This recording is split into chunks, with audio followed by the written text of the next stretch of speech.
So when I was 23, I started meditating. And the reason I started meditating is because I saw this picture of an old Chinese master. You know, one of those guys like the beard down to here. And he's touching a stack of bricks. And just the middle brick is broken. He just used his invisible, magical, life force energy, and he just broke the middle brick.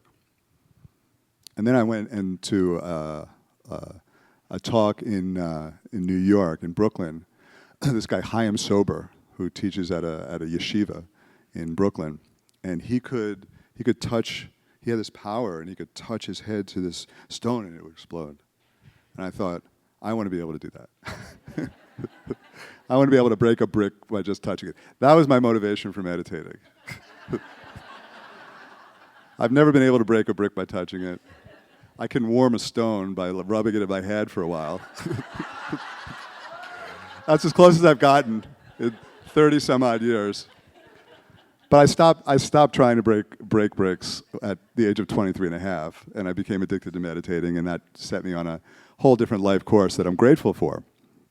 But I recognized, and part of my meditation is learning about this life force energy that we have that's not really recognized in our Western culture. And Carol Look talked about it. When she did tapping, she talked about we have these acupuncture meridians, and she said the electricity flows through it. And it's a form of electricity, but it's not one that's identified. Just the same way we didn't identify radio waves before we were able to, or X-rays or gamma rays. There's an invisible life force energy that's been recognized in Eastern cultures for thousands of years, and they've mapped it all out. Some people have developed their ability to direct and channel life force energy that they can actually put it into other people, and you can feel it for healing purposes. And Rafi, who I introduced you to earlier, has introduced me, as I said, to some of the most amazing people I've ever met, and in some ways, definitely, probably the most amazing person I've ever met. We're lucky enough to have here, and I'll introduce him in 1 second. But just to tell you, this is a person who grew up in China. At the age of 5, he met he was a Buddhist teacher, and he used to study 2 hours a day from the age of 5, at 5 o'clock in the morning, and learn the practices that help you use your mind and your breathing to circulate and develop this life force energy for the purposes of power, but also for the purposes of healing and developing and growing. And he became an amazing healer. At the age of 17, his teacher put him in an underground room underneath the temple, where he spent 100 days, where he just meditated and fasted for 100 days in dark. At a certain point, all this sounds incredible, right? At a certain point, for once a week or every day, he would come with like a date or some milk or something, a little bit. Eventually, he wasn't having any. He had just water, no food, underground. At a certain point, his breathing stopped for 8 days. He was just in a meditative state and didn't breathe for 8 days. All sounds amazing, right? But I know from experience and experiencing him that this is a person who can touch you, and you feel an electric current go through you. And it's not intangible. It's like, do I feel it? Don't I feel it? I was lying on a chair, lying on a table, and my six-year-old daughter, he said, touch your father here. So she touched me here.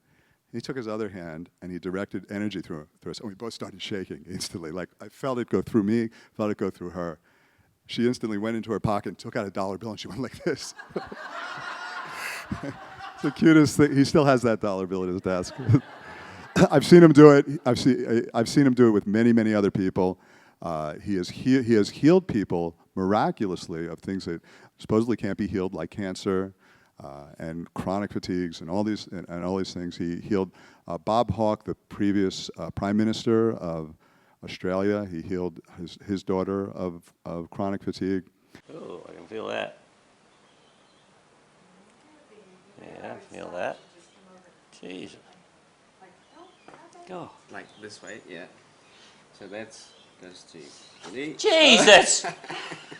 Oh, Christ!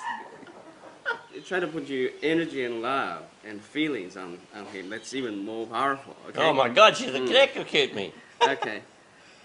Yeah. Breathe in, Out, send all the chi there. Oh. Great. Now, Bob, it's your turn. Eh? Yeah. On hers. On On, hers. on my. Okay. Yeah. Okay? Yeah. So I'll do you. Don't press too hard. And same feeling, love, go. Oh, I felt it. I didn't feel it very strongly. Go. Oh yeah. Oh, I felt Yeah. it. Yeah. I'm a zapper. And he is, in my opinion, a prototype of human evolution. He is what is possible for all of us if we learn how to evolve to the point where we can direct our life force energy and circulate it and heal ourselves, because our life force energy is our vitality, and also heal the world. He's my age, but he looks 20 years younger, and he probably will for the next 100 years. And he is the sweetest, most grounded, amazing person, and I love him to bits, and I'm grateful that he's here. Please welcome Robert Peng.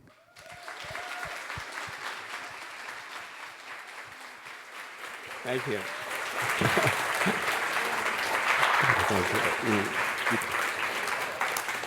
Thank you. Thank you very much. Yeah. John is my hero. Yeah. You already know the story, so I don't want to repeat his story. But when we met, we just feel the resonance. It's so compatible. We just fell in love with each other. Yeah, that's more than 10 years ago. And now our relationship or friendship just increases big. Yeah. And actually, we are fortunate that we're teaching the same week. Yeah. I'm teaching in Stillwater, he's teaching here, so I was like, wow, that's good to meet some of my students. Okay, what should I do? He's already told the story of me. Well, my name is Robert Peng. One mistake he made, I have to correct. Yeah, at 5 years old, I haven't met my master yet. But at 5 years old, I find a sort of gift, yeah, like what John described. I thought everybody has this, like I can think for about 2 or 3 minutes, then I put on some other playmate's finger, and they go, boom, they get electricity. But just like one time, static electricity.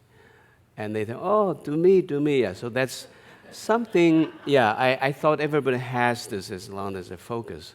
But at 8 years old, I got sick. I got very sick. And to the point that I was feeling excruciating pain if I run, especially if I jump from high place to low place when there's little punch on the cart. Very painful. Sometimes I can just pass out because of the pain. So my mother brought me to the doctor, you know, just prescriptions one after another. It's just getting worse. So in the end, the doctor gave me the best prescription. Yeah. He said to my mother, he said, well, your son needs to stay at home resting. Have to quit school. Yeah.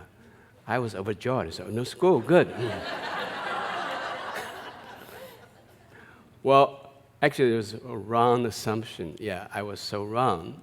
After one day, I was bored to death. Yeah, because I don't know. At the other time when I was schooling, you know, every other playmates were together, right? So it's fun. But when it's the school time and working time, my playmates go to school, adults went to work, younger ones went to kindergarten. I was alone at home, yeah.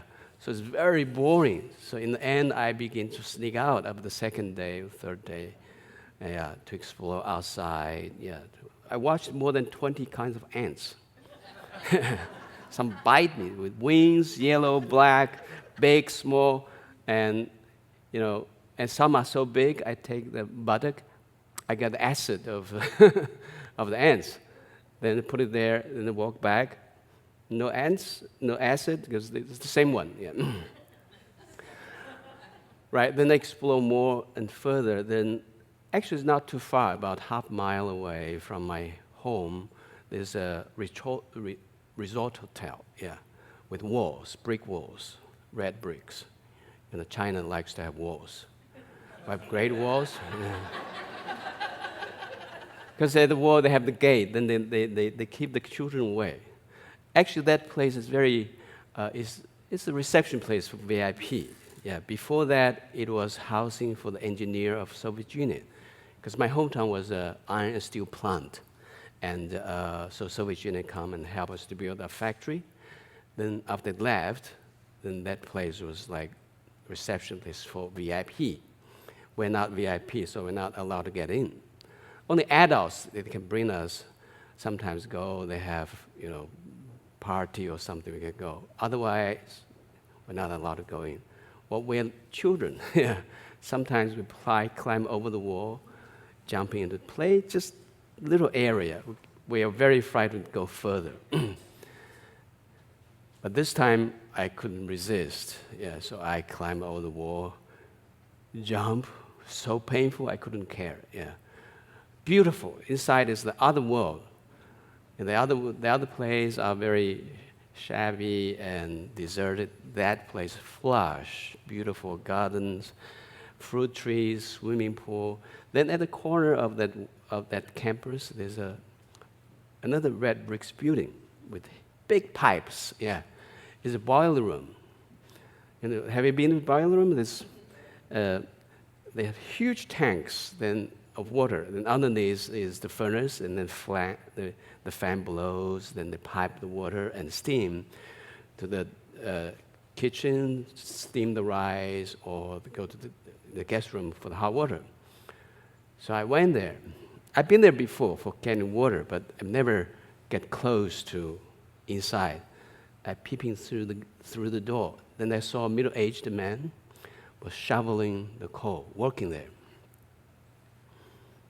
The boiler room attendant. And he was my master later. Yeah. And he was like a hermit at that time. Nobody knew he was a top martial artist. Actually, he's a very high-level senior monk. But in 1972, it's peak time of Chinese Cultural Revolution. Have you ever heard about that? We call it 10 years disaster. From 66 to 76, it's just destroyed so many things, especially cultures. Many religions were banned. Traditional meditation, we're not even allowed to burn incense. What we can, they call it hygienic incense. Yeah, if you burn the incense for meditation, you get in big trouble. Yeah, so that's how severe the situation is. And of course, he was an orphan. He grew up in a monastery. Yeah, but at that time, the villagers taken over the monastery and they were driven away. Some monks, they have relatives, so they have home, and he, no home. So he wandered along the river and find a job in my hometown as a boiler room attendant. It's very low pay, hard-working job, and he has no home. So his home is at the corner of the boiler room, the mosquito nest over, that's it, yeah. So he has a million reasons. That's another thing I find amazing. He has a million reasons to be resented and angry, but I never seen him to be angry. Yeah, always smiling. So all people know is that, it's beautiful, good-natured Mr. Tan. Yeah, they don't know he's a legendary healer, top martial artist. Like there's a story happening that there's a wild bull. Actually, it already hurt someone. He goes there, just freeze them. And meanwhile, he wanted to save it because he didn't want to kill this bull. It didn't work. So all this healing part coming together.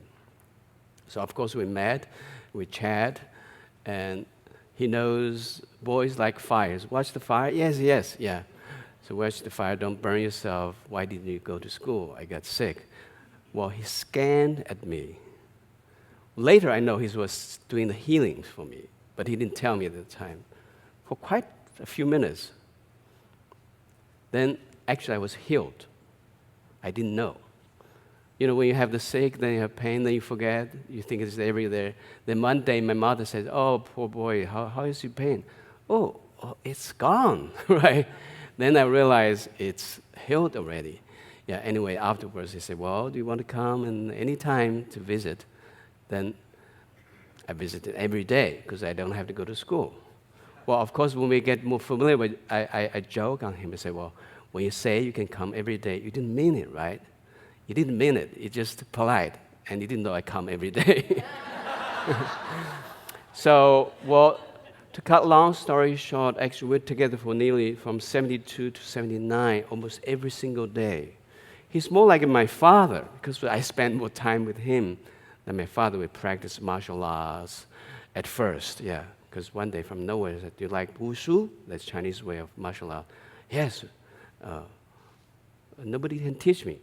I teach you. At that time, he didn't tell me who he is, yeah. I said, well, you can teach me? Because he doesn't look like a very muscular martial art person. Yeah, he looks like me. It's like, even to the point like, it's weekly. Yeah, if we have 3 persons walking together with him, another 2 men on the street, the robber may take him as the victim, right? Which will be very wrong. Right? So he began to teach me. It's very grueling practice. The first ever the practice I learned, he taught me, was horse stance. You know horse stance? This is high position horse stance. He said, no, low position. It's like this. You're bending the knees, different mudra postures. The first time he said 10 minutes. Actually, after 2 minutes, I begin to, yeah, you're shaking, sweating. And then he said 10 minutes. After 10 minutes, I was like collapsing. He said, keep going every day. From 10 minutes, you're building up. Yeah. And I was actually frightened at first because he said you have to do 2 things. Discipline, and second, keep promise, because it is dangerous if we got caught practicing these traditional things. So I kept secret, even from my parents for the first month. Yeah. For this growing horse stance, yeah, then I began to feel, well, it's my master, the bully, just bully me to do things. I didn't feel something, yeah. Until one day, I was expecting hardship to do this. After several minutes, maybe 2 or 3 minutes, I got into a trance. So when I get back from the trance, my master was very happy. He knows that I crossed the crisis. 4 hours passed, yeah. And it's after that I begin to feel like it's a joyful thing to do horse stance, yeah. So it happened because it feels like someone is putting a chair under my butt. I'm holding like this. Hours and hours to feel. Actually, you don't feel the time go so quick. But meanwhile, it makes you lower than tian qi, like the lower core, so powerful. So powerful. Because horse stance trains you vitality qi. We have 3 energy centers. Upper dantian, we call it dantian, means elixir field, holds the qi of wisdom. Yeah. So when your qi here is strong and healthy, you feel guided, you feel wise. Yeah, it's like you have a good GPS inside, right? Anyone who is absent here, raise your hands. Your GPS has problem, right? So in your life, actually, if you have some guidance to lead you somewhere, yeah, that magic hands is the wisdom qi. Yeah. When you impart here, you have good intuition, you have good decision. Yeah. You have beautiful mind and intelligence. Then another energy center is around the heart, right?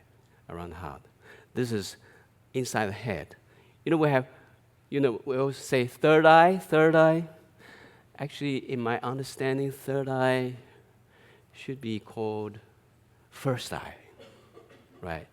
All these eyes, ears, noses, your skins are the extension of that so-called third eye to give you the senses to collect information, process in that third eye. Yeah, it's not an organ; it's a complex center of energy. Then the second one, collect energy, is associated with the loving qi. You feel loving, you feel loved, both ways. Yeah, both ways. The loving and love should come together. If you feel it's split, if you feel someone complaining, especially some mother, oh, I sacrificed so much and you're not grateful. It's not really from this good heart chi. They need some of the chi cultivations here. Yeah, because you feeling love and giving love comes together. You know, the extension are the arms, right? You hug. When you see beautiful friends, you hug them, right? Like what John and I, we hug. Yeah. You didn't see I'm hugging him with my legs, right? Because that is the extension of love. The extension of the legs are the extension of the other one, you call it vitality chi. Yeah. Sexual power, burst power, vitality chi are in the lower torso, about 3.5 fingers below navel. That's the entrance to the center here. And when this chi is strong here, you are active, you are energetic. You know, little boys and girls, they don't feel tired. They do feel tired, then they sleep, then they run again. Yeah. But when the chi here is less powerful, then you feel tired, but give you time to sleep, you're wide awake, right? Yeah. You need to be awake, you're sleepy. That is because chi here is not supporting you enough, vitality chi, yeah. And you feel weakly on your legs. So all these three dantians are working together to make you as beautiful well-beings through another central meridian, we call it, to hold them together. Hold them together. So that's the cultivation of the energy. So after a few months of horse dance, of course, he taught me a lot of techniques. Well, we don't have the sword. We're not allowed to have swords, so he taught me how to use the brooms, how to use the chopsticks to work as a weapon. And also he taught me how to use the ropes. His inner power is that strong. He can take the rope, floppy, soft. He projects the chi. Then the rope is like putting air that goes straight. He can stab and go through the watermelon with a soft rope with projectile of chi. So I was so fortunate that I followed with him. Then I got into a big street fight. Yeah, one of my best friends was bullied by the others. Yeah, long story short, I hit them, and then I realized I'm not a fighting person. The moment I beat them, 3 of them all bigger than me, that sense of victory, of triumph, lasts 3 seconds. After that, I was grabbed with fear because I thought I killed one of them. Yeah, of course it was not. It was, the rib was broken. And her mother came to my home screaming, and I was asked to go to the hospital to see him, sending some present. Actually, at this moment when I saw him, that sympathy began to come. Actually, I feel I was enlightened and transformed. Because at the moment when we were fighting, he's a hooligan. It's a very bad reputation. And I really want to kill him. I did the vicious punch on him. But when I saw him the second day, when he saw him in the hospital, he was lying there, and he saw him, he's still frightened, Then I thought, my God, he was just another boy, bigger than me, another boy. Why at that moment he was like a monster? I realized it's mine. The emotions are empowering all that kind of monster image. Then you really want to destroy that. But he's just another ordinary human being. And of course, my master heard this, and I said, he's never angry. That's the only time I saw he was angry with me. And punishment is that I have to kneel down on the washing board for 2 hours. The pain, I'm fine, but I feel I cannot handle that. I let my master down because I was so appreciative to what he has offered. Yeah. Then afterwards, actually, he noticed this, and I think he always play with the flow, and then he realized it's time. So he talked with me. He said, well, for this few years, I've trained you this inner power of the martial art, and you can convert it, transfer it as a healing power as well. Yeah, it needs some healing techniques. You can do the healing. And he was quite democratic at that time. He said, well, I give you 2 days to consider. Talk with your parents, right? And you want to do martial art, I teach you more forms. Maybe in the end, you have your martial arts school, go to the competition. You know, the best story is Jet Li. Yeah, he won a few championships. Now he's a superstar. And the other one, he said, is more hermit, more quiet, but actually more demanding, is the healing. Yeah.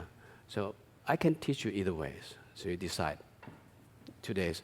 I say, I don't want to decide 2 days. I want to decide now. Yeah, I hate fight, street fight especially. And I know he looked very relieved. He liked me to do the other ways, the healing way. So afterwards, he stopped teaching me the martial art forms and guide me to do, press what point, conduct what chi, sword finger, magic palm, all these kind of things. And occasionally they would have some friends coming to him for healing. He asked me to assist him. Yeah. And then at 79, the Cultural Revolution finished 2 years later, and he was called back to the monastery and rebuild the monastery. And of course, then I have to see him every 2 times a year. It's very far, yeah, very far. Like I have to take 8 hours train. Maybe not now, because 8 hours train is local train, very slow.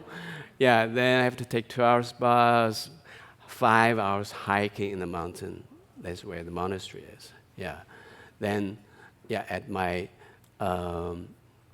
when I finished my junior high school, we have a long break. So when I went to the monastery, yeah, John mentioned that. Then he put me on. They call it guanding. Yeah, guanding. A special retreat. We say 100 days water fast at the basement of the temple, and no food. Yeah, and dark. The only light I could see was the lit incense he held in his hands when he comes in, because he visited me every day and guiding me to do different meditations and chantings, exercises in the dark. Then it lasts about 2 or 3 hours, then they disappear, pitch dark. Yeah. And for the first 20 days, I have 3 jujube a day. Jujube is Chinese dates, yeah. And after there's just pure water, Then near the end, they begin to give me a little juice and then rice milk and slowly get back. So strictly maybe 80 days, there's no water at all. Well, the amazing thing is that during that 100 days, it's life experience. Actually, a few lives experience. Yes, more than one life. Because everything you can experience in your life is like goes to extreme. When you want to go experience something to the max, right? That is there, yeah. We experience the joy, experience pain, we experience coldness, itchiness physically, right? Emotionally, we have anger, fear, loneliness. Over there, every one of them I experience, one after another, maybe 100, 2,000-fold stronger than your normal life, yeah. The hardest one, physically, is itchiness, yeah. You feel like millions of ants are biting you, yeah. Not on the skin, biting on your nose, on your, yeah, just like. But if I just shake a little bit, it disappears. We say it's the evil mind. The evil mind are playing trick on you, yeah. So how to clear that mind? It's just like, in the end, I just surrender. It's just, well, I'm dying with this. I go through the hell. So when you surrender, afterwards, it be quiet down for a long time. Then, the joy begin to come. You begin to feel every tiny pores are filled with ecstasy. Yeah, you feel, you don't want to return, right? Well, actually, in China, along the Yangtze River, there's quite a lot of caves there. And it is said many energy meditator and practitioner, they want to experience this kind of enlightenment. They go there and meditate. And most of them just gone. Yeah, because they feel so good. And some are back, yeah. So anyways, all this you experience one hour until you really cleared it, then it didn't come again. Then some other come until everything is gone. You feel so peaceful. Then my breathing getting so slow. Normally we have 3 times, 4 times, or 6 times of breathing per minute, right? What about 1 or 2 for an hour? It looks like you're not breathing at all. So at that time, it's very important you have a master to take care of you, to make sure you're sustainable of the energy making you alive, because it's the shifting of the energy of the body, yeah. We call it small death, big life, yeah. But if you don't have someone to take care, that small life can be, a small death can be the big death, yeah. Like a lot of practitioners, they are like that. Well, they don't care, because they already go beyond the concept of living or death, yeah. And so my master, for 8 days, he was just beside me, make sure I'm doing right, yeah. So after that, my buzzing energy feels so tangible, so strong, and it's sustainable, yeah. I can touch myself, feel, woo. Yeah, later when I touch the others, yeah, like John's experience, I can touch anywhere and allow the energy go along your meridian to do the healing, yeah. And of course, my master says, you're still young, you're a teenager, wait for another 10 years before you really put it into practice. So I literally waited until I was 28, I began to do it publicly. Then the other thing is that I feel strong. I feel strong like a tiger, yeah. Like I can run between the steep walls, just like yo-yo that's going, the YouTube, the half-open skiing. I can do it in my little room, meditation room, just running like this, yeah. Meanwhile, I feel like a feather, yeah, because you're light. So all this is amazing experience. It's changed my life and gave me the chance to really give the chance to go to the world, yeah. Well, he has good vision. He has good vision. When I was in high school, he said, all my disciples, he doesn't have too much disciples. He has about under 20, maybe 17 of them. He said, all my disciples, other disciples, are mountaineers, yeah, or farmers. They're not very well educated. I'm the last of a disciple, and I'm only the city boy who has more regular education. He said, I don't care what you major. Make sure you go to the university. Well, at that time, going to university is like huge competition. 1 in 1,000 are enrolled in the university. Yeah. So I said, okay, I will do. Yeah. So I studied hard. And you know what I majored? English. As soon as I learned English, I loved English. Yeah. So. And my teacher in the primary school, in the junior high school, he's such a wonderful teacher. Every time he teaches, we have 45 minutes for class. And a lot of teachers, 45 minutes, they finish.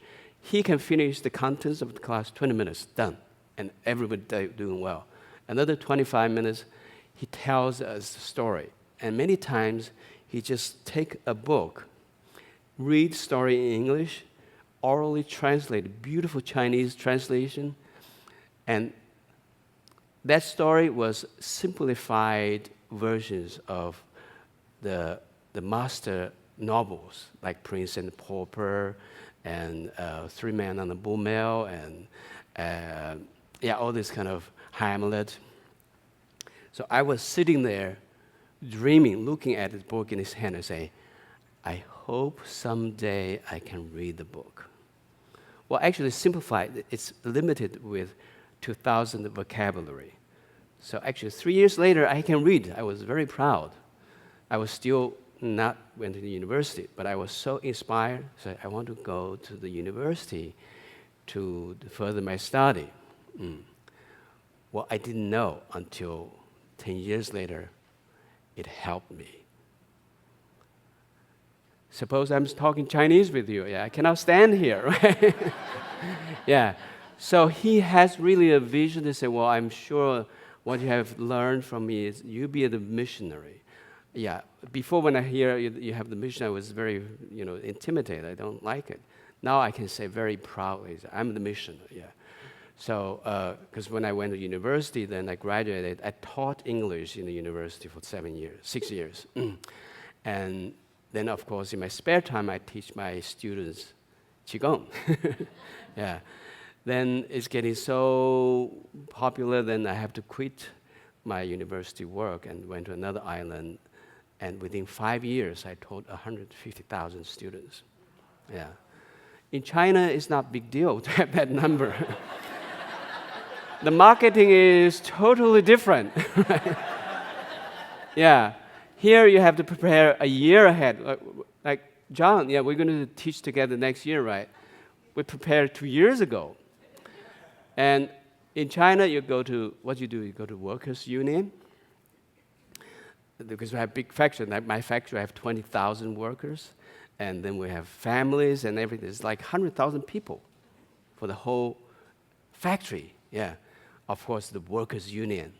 Yeah. Like, the boss or that union. They're very powerful. And they have money. So we don't have to go anywhere. Go to the workers' union chief, show them something. Right. Then he was convinced. Yeah. They say, do you want to teach your staff? Yeah. He said, okay, yes. Whole stadium, 2,000 people. Yeah. They put big slogan, welcome Master Peng. Yeah. To have workshops. So 2,000, 3,000 people is easy. Yeah. And either they pay directly for everyone, or they pay 80%. So it's almost, it's not big money, but it's the way to promote it. Yeah. Then another thing is that because I speak English, there's a VIP. There's a think tank of Chinese government in that island. They call CHIRD, China Hainan Institute of Reform and Development. It's a think tank of central government. So they invite all kinds of scholars, the government officials. They have a conference. Then they have memorandum and as the backup for suggestions for the government. So I was asked them to do the demonstration, and then they set up a VIP room. I can do the treatment for them. Then, yeah, many people, Prime Minister of Australia, Henry Kissinger, they all went there. We met. And they're very amazed. They're so happy with the work. Yeah. And Bob Hawke, of course, he said, well, you should go to Australia. Yeah. I say, well, we can have a try. So I went to Australia, and we began to teach there. Yeah. Well, it's a very interesting story, because his daughter had chronic fatigue. We healed her, and she's very excited, organized everything. So the first workshop, I remember, I said, she's so happy. I said, well, we have a lot of people. Yeah. I said, how many? 40. Yeah. I said, whoa. Yeah. Because in China, 300 people say it's unacceptable, right? But 40, of course, actually, it's a very good learning experience, because after that, I learned how, no matter how many numbers, now, yeah, I know. Like I have 70 people, they say, whoa, so many. I say, me, whoa, so many too. Yeah, because I know it's very different way of doing it. In China, they like to have communities. If you go to China, if you go to Beijing, besides Forbidden City and everything else, or the tourist site, make sure you go to some park to watch how they have different activities in the park. Because, China, we don't have too much public space. In the park, if we have a place like this outside, from 5 o'clock in the morning before it is getting bright until it's dark, that place will be multiple use by groups of people. Yeah. They do circus, they do Qigong, they do Tai Chi, they do singing on this land. They make use of that. So it is a cultural collection over there. Yeah, that's a bit too far now. Yeah. Yeah, so I was there then. 2000, there's a patient actually she come from New York. After the treatment, she said, "Oh, Robert, do you like to go to New York?" I say, "I'd love to visit." Yeah, so she organized it, and she had ovarian cancer, and her husband is a big plastic surgeon. I don't know whether you remember, there's about 20 years ago, there's a girl jogging in the Central Park, then she was raped, her face was destroyed, and her husband was the doctor who fixed her face.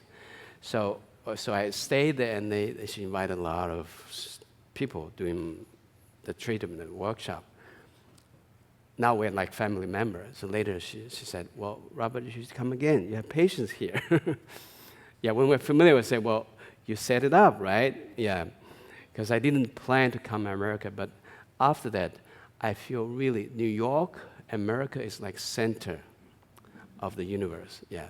So in the end, I moved from Australia to America. I met John, and I began to teach in Omega, and now here I am. Yeah.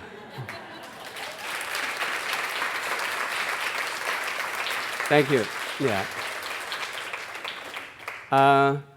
Well, the Qigong practice. Yeah, the Qigong practice. Qi is is energy, essential energy. Yeah. Gong is kung fu. Yeah, meaning something you dedicated for a long time. Yeah, that is called kung fu. So Qigong is the exercise that you practice, cultivated Qi through visualization, through chanting, through your mind force. Yeah, and I don't have too much time now, but I want to have a little game on each other to see how your Qi goes. All right. Now take out the hands. Take out the hands. Look at the lines on your wrist. Then you match them together. Then you find your fingers are the same length. And if not, you just adjust it. I want to get the reference line. Okay?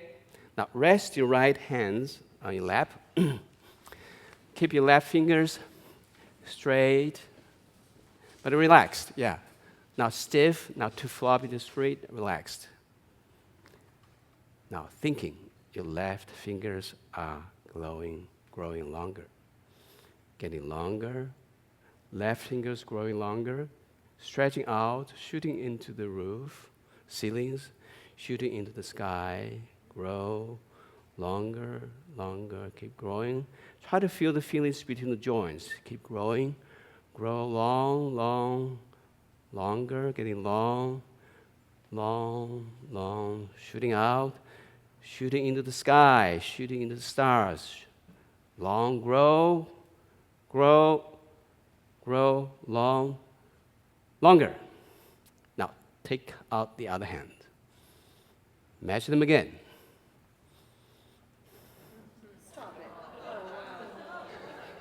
Is there any change? Whoa, it's nearly the whole joint. You have joints.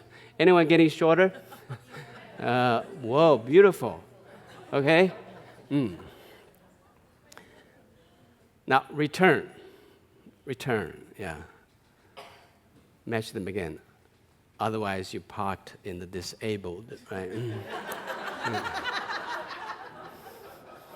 It returns? Yeah, if not, it will come back. Oh, relax.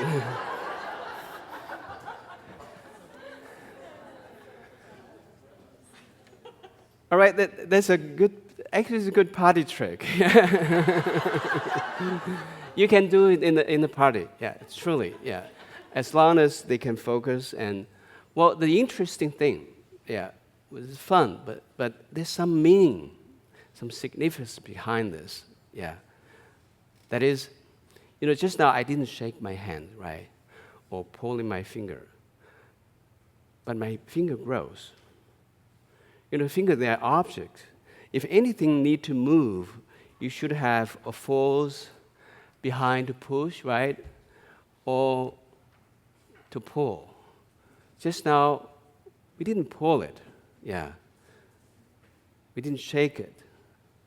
What we did was just thinking, right? You think your finger grows, and it grows. Well, of course, it's not really grow, but between the joints, it is stretching out, yeah. Yeah, if we can make my fingers grow and the arm grow, can we make a neck getting longer so you're taller, which I need badly? Yeah, you can. The problem is it comes back, so I don't want to bother. Yeah, well, the significance is that what is that things that moving it, that mechanic, the force, mechanic force, that force to make this mechanic work from thinking. Your mind force is working behind it through the energy we call it qi. Yeah, we call it qi. It's this force moving forward. So that's why we want to have a beautiful mind.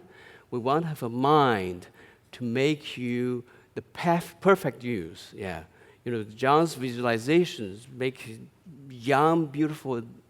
Magic happens. Yeah, magic happens. We all do the same thing. Yeah. Sometimes we think, oh, wait, I'm just thinking this person is very bad. I'm not talking. I'm okay. No. Yeah, you have to be careful about this nasty thinking on others, on yourself, thinking you're beautiful. Yeah.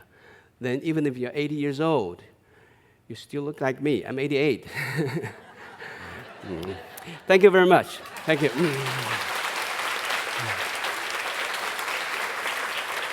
Thank you.